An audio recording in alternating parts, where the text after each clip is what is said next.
Welcome back to my YouTube channel. तो देखो बर्तमान समय बड़ अपडेट रही कि आसंता काली ठार स्कूल छुट्टी रही तो केबे स्कूल खोल सो भिडियो ही जनइबी सो भिडियो को बिना स्किप कर समस्त शेष पर्यटन देखा सहित भिडियो गोटे लाइक करूँ फ्रेंड्स। जदि चैनल को नुआ कर चैनल को सब्सक्राइब करने और पाखर बेल आइकन क्लिक करने आगे को यह लाटेस्ट अपडेट पाइबा। आसंता काली राज्य में बंद रहिबो समस्त स्कूल।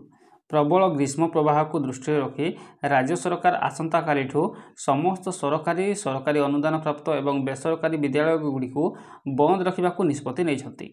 तो राज्य सरकार निष्पत्ति अनुसार आसंता कालीठू अर्थात एप्रिल 18 रु 20 तारिख जाए सबू स्कूल बंद रहिबो। तो फ्रेंड्स एठार कहूँ 3 दिन पर स्कूल बंद रही किंतु 4 दिन स्कूल बंद रहिबो। तो किपर रहिबो वीडियो को शेष जाए देखंतु बुझे दूची। तो वर्तमान राज्य में प्रबल खरा होउछि। सोमवार राज्यर 18टी सहरर तापमात्रा 40 डिग्री बा ताठारु अधिक रेकर्ड करा जायथिबा बेले मंगलवार 29टी सहरर तापमात्रा 40 डिग्री बा ताठारु अधिक रेकर्ड होइछि। तेबे आज पारद आहुरी बढ़ी पारे कारण आज सकाळु प्रबल ताती अनुभूत होउछि। तो भुवनेश्वर आंचलिक पाणीपाग केन्द्र वैज्ञानिक उमाशंकर दास कहते वर्तमान राज्य मध्य को उत्तर पश्चिम तथा पश्चिम दिगरु शुष्क वायु प्रभावित होउछि।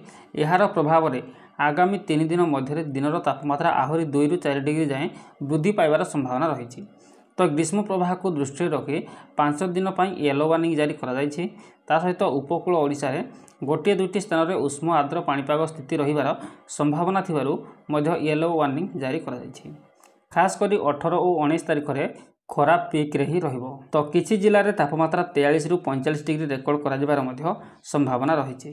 तो फ्रेंड्स एठार कहि रखुछि 18 रु 20 तारिख होछि 20 तारिख शनिवार 21 तारिख रविवार पड़ुछि सेति 4 दिन ही छुट्टी रहिबो।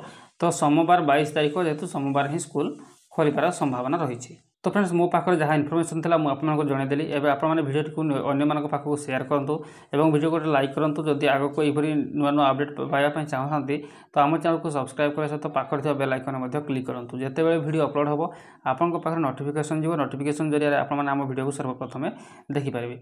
सो भिडियो को एत समय देखि आपको